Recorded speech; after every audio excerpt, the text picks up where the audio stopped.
नमस्कार विद्यार्थी मित्रांनो, मी सौ मेघा रोशन पाटील. आज आपण इयत्ता 11वी विषय मराठी त्यातील भाग 5 व्याकरणातील पहिला घटक शब्दशक्ती अभ्यासणार आहोत. बघा, शब्दशक्ती आपल्या मनातील विचार आपण भाषेच्या द्वारा व्यक्त करतो. भाषेत शब्द व वाक्ये असतात, पण केवळ शब्द एकापुढे एक ठेवून तयार केलं तर ते वाक्य अर्थपूर्ण होणार नाही. आपल्याला आपल्या मनातील विचार किंवा भावना व्यक्त करायच्या असतात. त्याला समर्पक, पोषक असे शब्द व त्यांच्यातील अक्षरांची मांडणी, योजना त्यामध्ये असायला हवी. म्हणून आपल्याला योग्य शब्दांची निवड करता आली पाहिजे. ह्यासाठी आपल्याला शब्दांच्या अंगी प्रकट करण्याची जी शक्ती असते ती माहीत असायला हवी. कारण माणसांचे परस्परांमधील व्यवहार हे भाषेच्या माध्यमातून चालतात. भाषेच्या माध्यमातूनच साहित्याची निर्मिती होते. दोन्ही ठिकाणी म्हणजे व्यवहारातील भाषा व साहित्याची भाषा ही परिणामकारक व वैशिष्ट्यपूर्ण असायला हवी, तरच ती लोकांना भावेल, आवडेल. जसा चित्रकाराचा अनुभव रंगांमधून तो उतरवतो, नर्तक आपला अनुभव पदन्यासातून व्यक्त करतो, गायकाचा अनुभव सुरांतून श्रवणीय करतो, तसा लेखकांचा अनुभव हा शब्दांमधून व्यक्त होतो. आपल्याला पाठवायचा संदेश आपल्या मनातील भावना, विचार यांची एकमेकांमध्ये देवाणघेवाण होण्यासाठी व त्या प्रभावीपणे अभिव्यक्ती होण्यासाठी आणि पोषक शब्दांची योजना तयार करावी लागते. यासाठी अनेक शब्दांमधून योग्य शब्दांची निवड करण्याची क्षमता माणसात असायला हवी. इथे एक आपण उदाहरण पाहूया. निसर्गाचा देखावा पाहिला ह्याचं वर्णन करत असताना काही जण बरा, छान, सुंदर, अप्रतिम, विलोभनीय, रमणीय, मनमोहक असे पूरक शब्द वापरतो. पण नेमका शब्द कुठे वापरायचा की ते वाक्य प्रभावी बनून श्रोते किंवा वाचकांना आवडेल अशा शब्दांचा अचूक वापर करण्याचे जे कौशल्य आहे ते त्याला माहीत असायला हवे. यासाठी आपल्याला शब्दशक्तींची ओळख करून घ्यायला हवी. आता शब्दशक्ती म्हणजे नेमकं काय तर बघा, शब्दांच्या अंगी अर्थ प्रकट करण्याची जी शक्ती असते तिला शब्दशक्ती असे म्हणतात. प्रत्येक शब्दाला अर्थ असतो.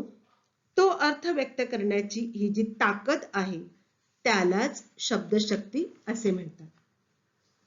एखादा शब्द उच्चारल्याबरोबर त्याचा एक शब्दशः सरळ व रूढ अर्थ समजतो. तो लोकांनी संकेताने ठरविलेला असतो. उदाहरणार्थ बघा, पण पेरू म्हटल्यानंतर आपल्या समोर मस्त रसरशीत फळ येतं, किंवा बाग म्हटल्यानंतर एक सुंदर बगीचा की ज्यामध्ये फुलझाडे, फळझाडे असतात, छानपैकी फुलपाखरं फिरत असताना आपल्याला चित्र नजरेसमोर येतं. आता हे काय झालं तर शब्दशक्ती. मग आपल्या पाठ्यपुस्तकामध्ये काही वाक्य दिलेली आहेत. बघा, खालील वाक्यांचे काळजीपूर्वक वाचन करून त्याचे निरीक्षण करा असं म्हटलंय. पहिलं वाक्य दिलेलं आहे, मी आज मोठा दगड पाहिला. दुसरं आहे, त्याचे बोलणे म्हणजे काळ्या दगडावरची रेघ. आणि तिसरं वाक्य दिलेलं आहे, माझ्या मना बन दगड. ह्या वाक्यांच्या निरीक्षणानंतर आपल्याला असे लक्षात येते की प्रत्येक वाक्यात दगड हा शब्द आहे. प्रत्येक वाक्यातील दगड या शब्दात मूळ अर्थाव्यतिरिक्त वेगळा असा अर्थ संदर्भाने प्रकट करण्याचे विशिष्ट प्रकारचे सामर्थ्य आहे. शब्दांच्या याच सामर्थ्याला शब्दशक्ती असे म्हणतात. मग ही शब्दशक्ती नेमकी किती प्रकारची असते तर शब्दांच्या अंगी मुख्य 3 प्रकारच्या शब्दशक्ती असतात. आणि त्या 3 प्रकारच्या शब्दशक्ती म्हणजे पहिली आहे अभिधा, दुसरी आहे लक्षणा आणि तिसरी आहे व्यंजना. त्यातील पहिल्या शब्दशक्ती आपण समजून घेऊया. ती पहिली शब्दशक्ती आहे अभिधा. आपण जी 3 उदाहरणं पाहिली त्यातील पहिले उदाहरण बघा. मी आज मोठा दगड पाहिला. ह्या वाक्यातील दगड हा शब्द उच्चारल्याबरोबर आपल्याला दगड म्हणजे ठराविक आकाराची जड वस्तू असे लक्षात आले. म्हणजे शब्दशः सरळ सरळ असा अर्थ करण्याची शब्दांची ही जी शक्ती आहे तिला अभिधा शब्दशक्ती असे म्हणतात. शब्दांचा शब्दशः अर्थ प्रकट करणारी जी शक्ती असते ती शक्ती म्हणजे अभिधा शब्दशक्ती होय. ह्या अभिधा शब्दशक्तीची वैशिष्ट्ये कोणती ते आपण पाहूया. अभिधा ही शब्दांची पहिली शक्ती आहे. ती मुख्य किंवा मूळ शब्दशक्ती आहे. अभिधा शब्दशक्तीचे दुसरे वैशिष्ट्य म्हणजे एखादा शब्द जेव्हा आपण वाचतो किंवा उच्चारतो, ऐकतो त्यावेळी त्याचा शब्दशः अर्थ आपल्याला कळतो. त्याचा सरळ सरळ अर्थ आपल्याला कळतो म्हणजेच अभिधा शब्दशक्ती होय. तिसरे वैशिष्ट्य पाहूया. जो अर्थ शब्दकोशात असतो, जो अर्थ रूढींनी मान्य केलेला असतो, जो अर्थ समाजमान्य आहे, जो अर्थ मुख्य आहे किंवा मूळ अर्थ आहे तो आपल्याला कळतो आणि तो अर्थ प्रकट करणारी जी शक्ती असते तिला अभिधा शब्दशक्ती म्हणतात. उदाहरणार्थ, मी आज साप पाहिला.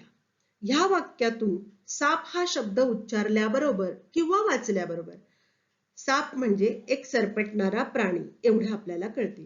हा अर्थ व्यक्त करण्याची या शब्दातली ही जी शक्ती आहे तिला अभिधा शब्दशक्ती असे म्हणतात. म्हणजे शब्दातील सरळ सरळ अर्थ आपल्याला कळतो म्हणजेच शब्दशः अर्थ आपल्याला कळतो अशी अर्थ प्रकट करणारी जी शक्ती असते तिला अभिधा शब्दशक्ती असे म्हणतात. आता ह्या अभिधा शब्दशक्तीचे चौथे वैशिष्ट्य म्हणजे बघा, अभिधा या शब्दशक्तीपासून जो अर्थ प्रकट होत असतो त्याला वाच्यार्थ असे म्हणतात. मूलार्थ, मुळार्थ, मुख्यार्थ, रूढार्थ असेही समानार्थी शब्द त्याच्यासाठी वापरले जातात. आता वाच्यार्थ म्हणजे काय तर एखादा शब्द वाचल्यानंतर त्याचा शब्दशः कळणारा अर्थ म्हणजे वाच्यार्थ होय किंवा एखादा शब्द उच्चारल्यानंतर कळणारा शब्दशः अर्थ म्हणजे वाच्यार्थ होय. हा वाच्यार्थ अभिधा ह्या शब्दशक्तीपासून प्रकट होत असतो. विद्यार्थी मित्रांनो, आपण अभिधा या शब्दशक्तीची वैशिष्ट्ये पाहिली. ती पुन्हा एकदा एकत्र पाहूया. अभिधा ही शब्दाची पहिली शक्ती आहे, मूळ शक्ती आहे, मुख्य शक्ती आहे. तिच्यातून आपल्याला शब्दशः अर्थ कळतो, सरळ सरळ, समाजमान्य व जो शब्दकोशामध्ये आहे असा अर्थ आपल्याला कळतो. अभिधा ह्या शब्दशक्तीपासून जो अर्थ प्रकट होतो त्याला वाच्यार्थ असे म्हणतात. आता विद्यार्थी मित्रांनो, आपण काही उदाहरणे घेऊ आणि अभिधा या शब्दशक्तीची उदाहरणे घेऊन ती अधिक समजून घेऊया. बघा, पहिलं उदाहरण आहे सूर्योदयाचा देखावा सुंदर दिसतो. दुसरं आहे मी निबंध लिहिला. तिसरं वाक्य आहे मी एक हरिण पाहिले. आम्ही आणि चौथं उदाहरण आहे आम्ही क्रिकेट खेळतो.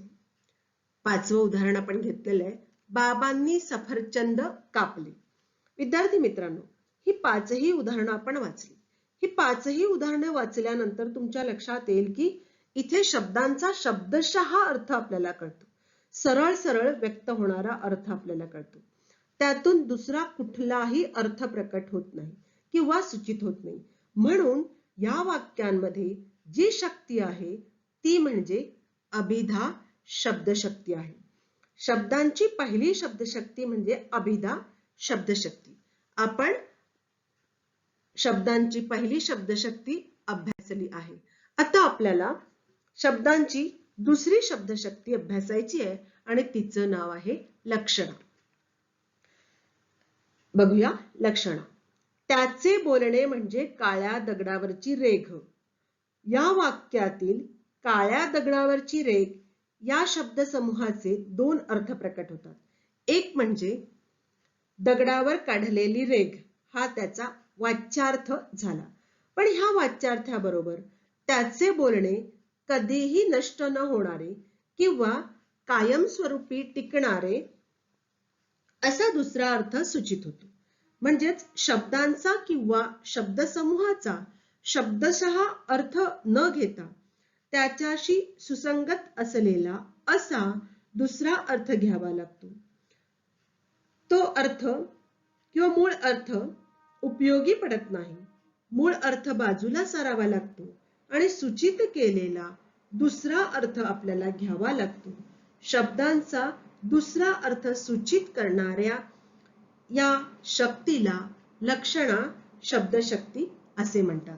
आता ह्या लक्षणा शब्दशक्तीची काही वैशिष्ट्ये आहेत ती आपण पाहूया. बघा, पहिलं वैशिष्ट्य आहे मूळ अर्थाला बाधा येते, दुसरा अर्थ सूचित होतो. आपण ह्याचं एक उदाहरण पाहूया, त्यावरून तुम्हाला हे वैशिष्ट्य अधिक लक्षात येईल. आमच्या घरावरून हत्ती गेला. आता आमच्या घरावरून हत्ती गेला हे वाक्य वाचल्यानंतर किंवा ऐकल्यानंतर या वाक्याचा शब्दशः अर्थ घेऊन चालणार नाही. तसा जर घेतला तर ते वाक्य हास्यास्पद होईल. किंवा घराच्या वरून कसा हत्ती जाईल हे अशक्य आहे असे आपल्याला वाटेल. मग ह्या वाक्याचा अर्थ आपण काय होतो किंवा काय घेतो तर बघा, आमच्या घराजवळून हत्ती गेला असा घेतो. म्हणजेच मुख्य अर्थाला इथे बाधा येते व सूचित केलेला दुसरा अर्थ इथे वाक्यामध्ये घ्यावा लागतो. हे झालं लक्षणा ह्या शब्दशक्तीचं दुसरं वैशिष्ट्य. आता आपण आणखीन एक उदाहरण घेऊन ते अधिक स्पष्ट करूया. ताट वाढलंय, ताटावर बस. या वाक्याचा आपण शब्दशः अर्थ घेऊ शकतो का? वाढल तर नाही, कारण वाढलेल्या ताटावर जाऊन बसायचं का? नाही, निश्चितच नाही. यातून सूचित केलेला दुसरा अर्थ आपण घेतो तो म्हणजे ताट वाढलेलं आहे, तू ताटाजवळ जेवायला बस असा सूचित केलेला दुसरा अर्थ आपण घेत असतो. म्हणजेच मूळ अर्थ उपयोगी पडत नाही, संदर्भाने जुळवलेला दुसरा अर्थ इथे घ्यावा लागतो. त्यावेळी त्या शब्दशक्तीमध्ये लक्षणा ही शब्दशक्ती असते. लक्षणा ह्या शब्दशक्तीतून जो अर्थ प्रकट होतो त्याला लक्षार्थ असे म्हणतात. लक्षात घ्यायचा दुसरा अर्थ म्हणजे लक्षार्थ किंवा सूचित केलेला दुसरा अर्थ म्हणजे लक्षार्थ. विद्यार्थी मित्रांनो, ह्या लक्षार्थ शब्दशक्तीची काही उदाहरणे आपण पाहूया. पहिलं उदाहरण बघा, मी महात्मा गांधी वाचले. याचा शब्दशः अर्थ आपल्याला घेऊन चालेल का? तर नाही, नक्कीच नाही. मग इथे काय अभिप्रेत आहे? मी महात्मा गांधी वाचले म्हणजे काय? तर मी महात्मा गांधीजींचे साहित्य वाचले. दुसरं उदाहरण बघा, आम्ही ज्वारी, बाजरी, तांदूळ किंवा आम्ही गहू खातो. आता गहू खातो म्हणजे काय? गहू हे कच्चं धान्य खातो का? तर नाही. म्हणजे काय? तर त्यापासून बनविलेले पदार्थ आम्ही खातो असा अर्थ इथे आपल्याला लक्षात घ्यायचा आहे. तिसरं वाक्य बघा, पायात चपला घातल्या. विद्यार्थी मित्रांनो, आपण पायात चपला घालत नाही तर चपलात पाय घालतो. पण म्हणताना आपण काय म्हणतो? मी पायात चपला घातल्या. या वाक्यामध्ये शब्दाचा दुसरा अर्थ सूचित केलेला जो लक्षार्थ आहे तोच आपल्याला इथे घ्यावा लागतो. चौथं उदाहरण बघा, पोलिसांनी चोराला धुतले. आता पोलिसांनी चोराला धुतले म्हणजे पाण्याने किंवा साबणाने धुतले का? तर नाही. सूचित केलेला दुसरा अर्थ जो आहे तो म्हणजे पोलिसांनी चोराला मारले असा आपण ह्या ठिकाणी घेतो. पाचवं वाक्य बघा, मी विहिरीवरून पाणी आणले. आता इथे पाणी विहिरीवरून आणत नाही तर पाणी विहिरीतला आणतो असा इथे अर्थ आपल्याला घ्यायचा आहे. विद्यार्थी मित्रांनो, ह्या पाचही उदाहरणावरून एक गोष्ट तुमच्या लक्षात आली असेल की जो शब्दशः अर्थ आहे तो इथे उपयोगी ठरत नाही, त्या अर्थाला बाधा येते. तो अर्थ बाजूला सारून नाकारून केलेला दुसरा अर्थ आपल्याला इथे घ्यावा लागतो. म्हणूनच या वाक्यामध्ये लक्षणा ही शब्दशक्ती आहे. ही शब्दांची दुसरी शब्दशक्ती आहे. ही आता आपण लक्षणा ही शब्दशक्ती आता आपण अभ्यासली. आता आपल्याला शब्दांची तिसरी शब्दशक्ती अभ्यासायची आहे आणि ती तिसरी शब्दशक्ती म्हणजे व्यंजना. ह्या व्यंजना शब्दशक्तीचं उदाहरण आपल्या पाठ्यपुस्तकात दिलेलं आहे. ते तिसरं उदाहरण बघा. माझ्या मना बन दगड. या वाक्यातील दगड या शब्दसमूहाचा शब्दशः अर्थ घेतला तर मन घट्ट कर असा घेतो आणि वेगळा अर्थ म्हणजे आघात सहन कर असा होतो.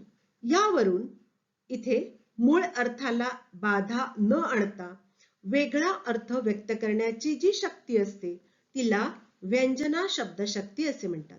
म्हणजे यामध्ये मुख्य अर्थाला बाधा येत नाही, मूळ अर्थही अबाधित असतो. त्याला बाधा न येता सूचित केलेला वेगळा अर्थही आपण घेत असतो. तेव्हा त्या शब्दांमध्ये व्यंजना ही शब्दशक्ती असते. म्हणजे त्या शब्दांतून एकाच वेळी दोन अर्थ प्रकट होत असतात. हे दोन अर्थ प्रकट करणारी शक्ती म्हणजेच व्यंजना शब्दशक्ती होय. मग ही व्यंजना शब्दशक्ती कशी ओळखायची किंवा व्यंजना शब्दशक्तीची वैशिष्ट्ये कोणती आहेत ती आपण ह्या ठिकाणी पाहूया. पहिलं वैशिष्ट्य म्हणजे वेगळा अर्थ सूचित होतो. आपण उदाहरण घेऊन ते अधिक स्पष्ट समजून घेऊया. समाजात वावरणारे असले साप ठेचून काढले पाहिजेत. या वाक्यात साप या शब्दाचा वाच्यार्थ केवळ अभिप्रेत नाही, तर साप या शब्दांतून दृष्ट माणसे असा ध्वनित होणारा वेगळा अर्थ सुचवायचा आहे. आता दुष्ट माणसे, समाजामध्ये असणारी दुष्ट माणसे असा वेगळा अर्थ आपल्याला घ्यायचा आहे. या उदाहरणावरून आपल्याला हेही लक्षात येते की साप या शब्दाचा मूळ अर्थालाही बाधा आलेली नाही. हे आणि दुसरं म्हणजे तिथे दुष्ट माणसांबद्दलही ते वापरलं गेलंय. हे आहे व्यंजना शब्दशक्तीचं दुसरं वैशिष्ट्य. म्हणजेच मूळ अर्थाला बाधा न आणता वेगळा अर्थ व्यक्त करणारी शब्दाची जी शक्ती असते तिला व्यंजना शब्दशक्ती म्हणतात. व्यंजना शब्दशक्तीचे तिसरे वैशिष्ट्य म्हणजे व्यंजना शब्दशक्ती सुसंगत असा दुसरा अर्थ वाचकांपर्यंत पोहोचवते. हे समजून घेण्यासाठी आपण एक उदाहरण घेऊया. निवडणुका जवळ आल्या की कावळ्यांची कावकाव सुरू होते. या वाक्यातून आपण शब्दशः अर्थ घेत नाही. कावळ्यांची कावकाव सुरू होते म्हणजे प्रत्यक्षात कावळा हा पक्षी ओरडतो असा अर्थ घेता येत नाही. आपण अर्थ काय घेतो तर निवडणुका जवळ आल्या की प्रचार सभा सुरू होतात आणि मत मागण्यासाठी लोकांची बडबड सुरू होते. हा वेगळा अर्थ आपण इथे घेतो. पण इथे मुख्य अर्थ आहे तो बाद होत नाही किंवा त्याला बाधा येत नाही, कारण कावळा ओरडायला लागला की तो कावकाव करतो. तसं प्रचार सभेमध्ये हे लोक एकसारखे मतासाठी बडबड करत असतात असा दुसरा अर्थ या वाक्यातून सूचित झालेला असतो, आपण घेत असतो. म्हणजेच एकाच वेळी मुख्य अर्थ आणि दुसरा अर्थ या दोन्ही अर्थांना व्यक्त करणारी शक्ती म्हणजे व्यंजना शब्दशक्ती होय. व्यंजना शब्दशक्तीचे चौथे वैशिष्ट्य पाहूया. ते म्हणजे व्यंजना शक्तीच्या साह्याने प्रकट होणाऱ्या या अर्थाला व्यंग्यार्थ असे म्हणतात. विद्यार्थी मित्रांनो, पुन्हा एकदा बघा. अभिधा शब्दशक्तीतून प्रकट होणाऱ्या अर्थ म्हणजे वाच्यार्थ, लक्षणा शब्दशक्तीतून प्रकट होणारा अर्थ म्हणजे लक्षार्थ, व्यंजना शब्दशक्तीतून प्रकट होणारा अर्थ म्हणजे व्यंग्यार्थ. आता ह्या व्यंग्यार्थाची एक गंमत आहे. मग ती कोणती? बघा, व्यंग्यार्थाची गंमत ती म्हणजे व्यक्तिगणिक, माणसागणिक अनेक अर्थछटा निर्माण करण्याचे सामर्थ्य व्यंग्यार्थामध्ये असते. म्हणजे एकच वाक्य वेगवेगळ्या लोकांनी ऐकलं तर त्यांच्या मनामध्ये वेगवेगळे भाव प्रकट होतात. व्यक्तिगणिक वेगवेगळा अर्थ त्यातून सूचित होतो. हे कसं? तर बघा, आपल्या पाठ्यपुस्तकामध्ये उदाहरण दिलंय. सूर्योदय झाला, उदाहरणार्थ सूर्योदय झाला. हे एकच वाक्य आहे. हे वाक्य ज्यावेळेस व्यक्ती ऐकतील त्यावेळेस प्रत्येकाच्या मनात वेगवेगळे अर्थ निर्माण होतील किंवा होईल. आता झोपलेल्या व्यक्तींना वाटेल झोपेतून उठण्याची वेळ झाली, असा अर्थ तो घेईल. गृहिणींना वाटेल की आता झाडलोट करण्याची वेळ झाली, अंगण घर झाडण्याची वेळ झाली. देवपूजा करणाऱ्यांना वाटेल देवपूजेची वेळ झाली किंवा धार्मिक व्यक्तींच्या प्रार्थनेची वेळ झाली. जे आंघोळीला जाणार आहेत त्यांना वाटेल आंघोळीची वेळ झाली. म्हणजेच एकाच वाक्यातून वेगवेगळ्या लोकांच्या मनामध्ये वेगवेगळ्या अर्थछटा निर्माण करण्याची जी ताकद, ही ताकद व्यंग्यार्थामध्ये असते किंवा व्यंजना ह्या शब्दशक्तीमध्ये असते. ह्या शब्दशक्तीचं दुसरं एक उदाहरण आपण पाहूया, म्हणजे तुम्हाला ती अधिक समजेल. बघा विद्यार्थी मित्रांनो, उदाहरण आहे घड्याळात 5 वाजले. हे वाक्य शाळेत जाणाऱ्या मुलाने ऐकलं तर त्याला वाटेल शाळा सुटण्याची वेळ झाली.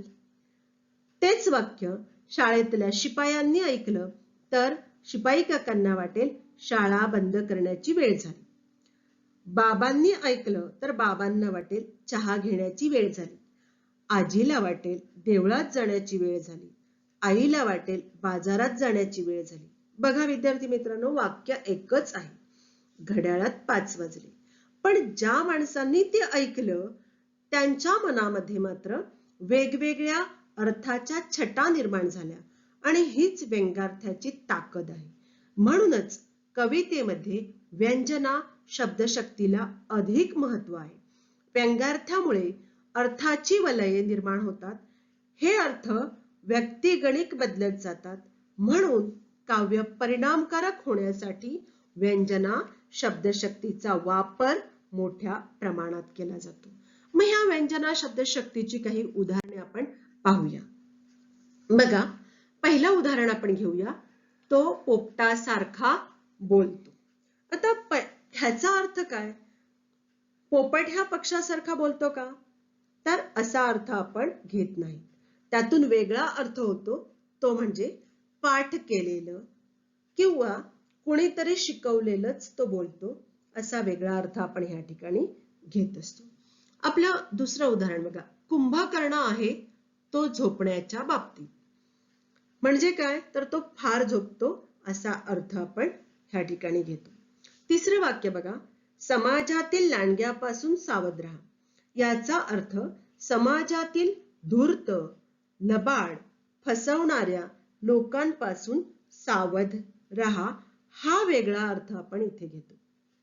चौथं वाक्य बघा. भुंकणारे कुत्रे चावत नसते. ह्याचा वेगळा अर्थ आपण काय घेतो? तर बडबड करणारी माणसं कृती करत नाहीत, ती फक्त बोलतात, ती कृती शून्य असतात, असा अर्थ आपण ह्या ठिकाणी घेत असतो. आणि पाचवं वाक्य बघा विद्यार्थी मित्रांनो.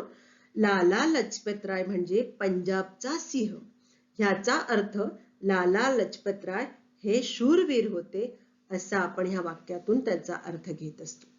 विद्यार्थी मित्रांनो, ही पाचही वाक्य आपण अभ्यासल्यावर आपल्याला लक्षात येईल की या वाक्यातून जो वेगळा अर्थ प्रकट होतो तो अर्थ आपण घेतो, पण जो मुख्य अर्थ आहे तोही बाद होत नाही, त्याला बाधा येत नाही, तो पूर्णतः काढून टाकावा लागत नाही. म्हणून मूळ अर्थाला बाधा न आणता वेगळा अर्थ व्यक्त करणाऱ्या शब्दशक्तीला व्यंजना शब्दशक्ती असे म्हणतात. मग तुमच्या मनामध्ये सहजच आलं असेल की ही शब्दशक्ती का आपण अभ्यासायची किंवा शब्दशक्तीची गरज काय आहे. विद्यार्थी मित्रांनो, अभिधा, लक्षणा, व्यंजना ह्या शब्दांच्या 3 शक्ती आहेत. ह्या 3 शक्तींचा आपण अभ्यास केला.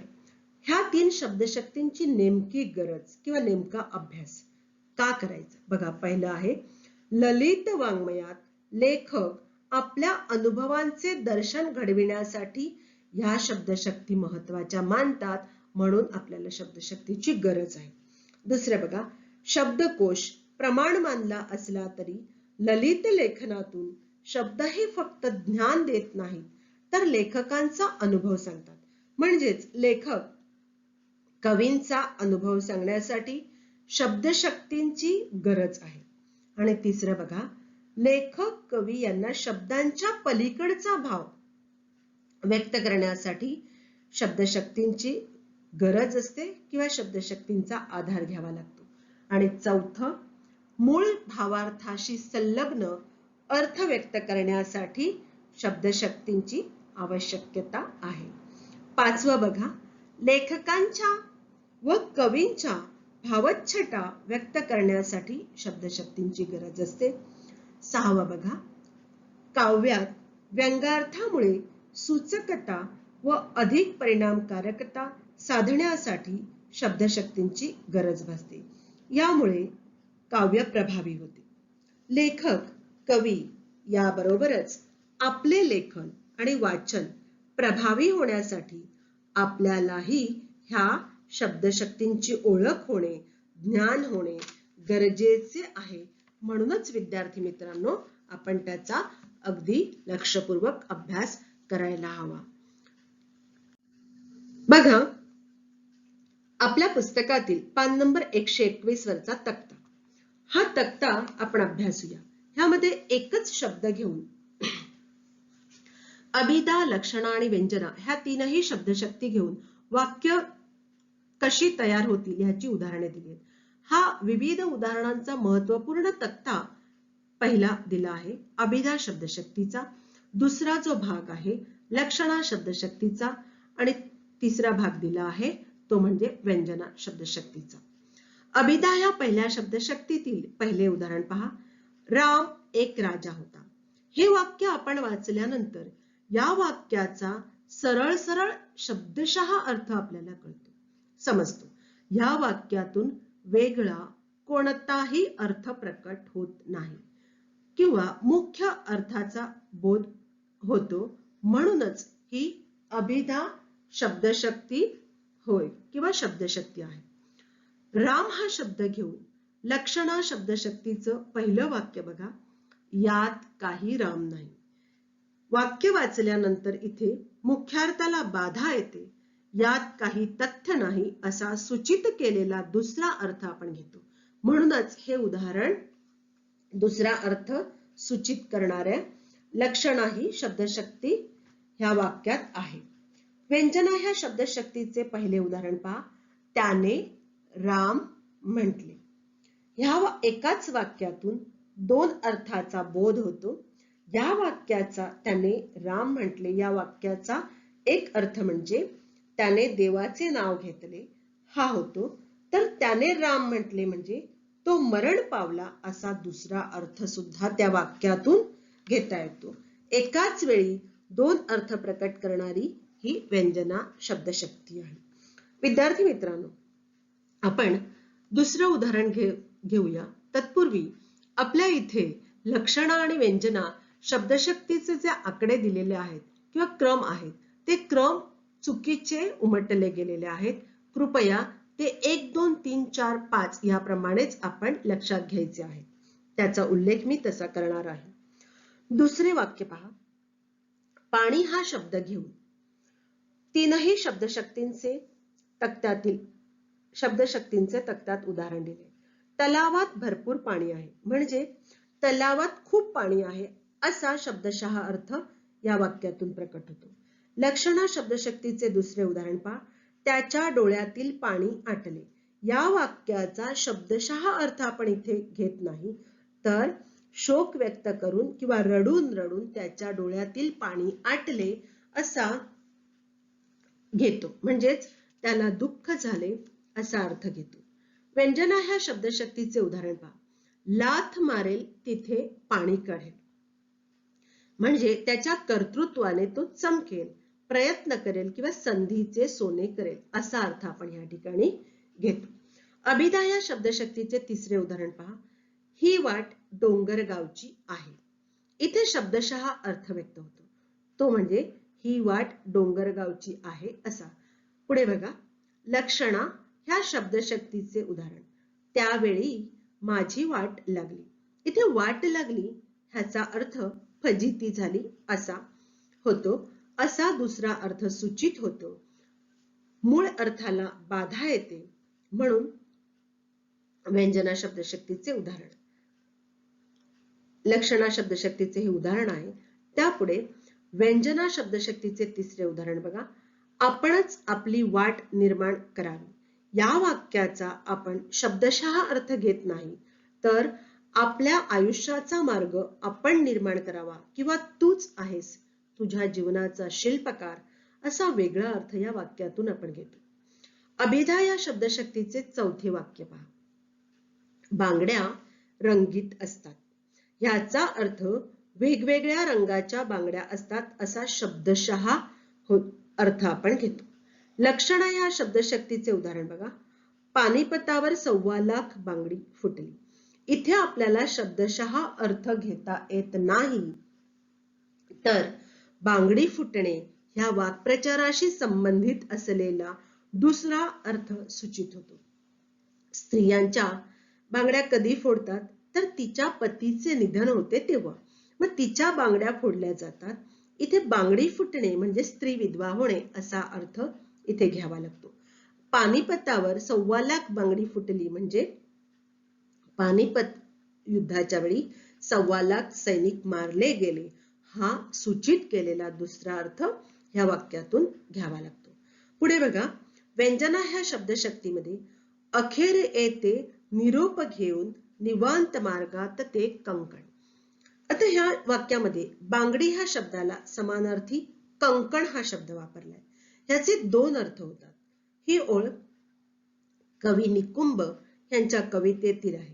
ह्यामध्ये एक प्रियकर प्रेयसीला भेटून परतत असताना रात्रीच्या निवांत वेळी त्याला आपल्या प्रेयसीच्या हातातील बांगड्यांचा आवाज सोबत करत आहे किंवा तत्संबंधी गोष्टी आठवीत आहेत, तर ते कंकण ह्या शब्दाचा दुसरा अर्थ असा, म्हणजे एखाद्या गोष्टीची जबाबदारी स्वीकारणे असा आहे. अभिधा या शब्दशक्तीचं पाचवं उदाहरण बघा. मावळतीचा सूर्य सुंदर दिसतो. या वाक्याचा सरळ सरळ अर्थ प्रकट होतो, आपल्याला समजतो. पुढे लक्षणा ह्या शब्दशक्तीचे उदाहरण बघा. सूर्य अस्ताला गेला. सूर्य कधी अस्ताला जातो का? नाही. सूर्य कधीही अस्ताला जात नाही, तर दिवस मावळला असा सूचित होणारा अर्थच आपल्याला ह्या ठिकाणी घ्यायचा आहे. व्यंजना शब्दशक्तीचे उदाहरण बघा. त्याच्या जीवनाचा सूर्य अस्ताला गेला. ह्या वाक्याचा आपण वेगळा अर्थ घेतो, तो म्हणजे त्याचे आयुष्य संपले असा घेतो किंवा तो मरण पावला असे म्हणतो. हा तक्ता विद्यार्थी मित्रांनो तुम्ही अभ्यासल्यानंतर तुमच्या लक्षात आले असेल की अभिधा शब्दशक्तीमध्ये शब्दशः अर्थ समजतो, लक्षणा शब्दशक्तीतून दुसरा अर्थ आणि व्यंजना शब्दशक्तीमध्ये एकाच वेळी दोन अर्थ प्रकट करण्याचे सामर्थ्य असते. व्यक्तिगणिक तो वेगवेगळा सूचित होतो. विद्यार्थी मित्रांनो, आता ह्या 3 शब्दशक्तींचा आपण अभ्यास केला. ह्या 3ही शब्दशक्तीचं एकत्रीकरण ह्या ठिकाणी मी तुम्हाला वाचून दाखवणार आहे. बघा, अभिधा शब्दशक्तीचे वैशिष्ट्य, ती शब्दांची पहिली शक्ती आहे. वाचल्याबरोबर शब्दशः अर्थ कळतो. हा अर्थ शब्दकोशातही असतो, तो मूळ अर्थही असतो. अभिधा शब्दशक्तीच्या साहाय्याने प्रकट होणाऱ्या अर्थाला वाच्यार्थ असे म्हणतात. तर लक्षणा ह्या शब्दशक्तीचा वैशिष्ट्य किंवा लक्षणा ही शब्दशक्ती कशी लक्षात ठेवायची? लक्षणा हा दुसरा अर्थ सूचित होतो. बहुतेक वेळी मूळ अर्थाला बाधा येते. मूळ अर्थापेक्षा संदर्भाने जुळलेला दुसरा अर्थ लक्षणा शब्दशक्तीमध्ये घ्यावा लागतो. लक्षणा शब्दशक्तीच्या साहाय्याने प्रकट होणाऱ्या अर्थाला लक्ष्यार्थ असे म्हणतात. तर बघा विद्यार्थी मित्रांनो, व्यंजना ही शब्दशक्ती कशी ओळखायची किंवा त्याची वैशिष्ट्ये. वेगळा अर्थ इथे सूचित होतो. मूळ अर्थाला बाधा येत नाही. मूळ अर्थाचा वापर दुसरा सुसंगत अर्थवाचकांपर्यंत पोहोचण्यासाठी केला जातो. व्यंजना शब्दशक्तीच्या सहाय्याने प्रकट होणाऱ्या अर्थाला व्यंगार्थ असे म्हणतात. आज आपण शब्दांच्या 3 शब्दशक्ती अभिधा, लक्षणा, व्यंजना अभ्यासला. याचा तुम्हाला उपयोग गुण मिळवून द्यायला तर होणारच आहे. पण त्याचबरोबर जेव्हा तुम्ही स्पर्धा परीक्षा द्याल त्या स्पर्धा परीक्षेसाठी सुद्धा होईल. तुर्तास आपण इथे थांबूया आणि पुन्हा भेटूया शब्द शक्तीच्या कृतींसह. धन्यवाद.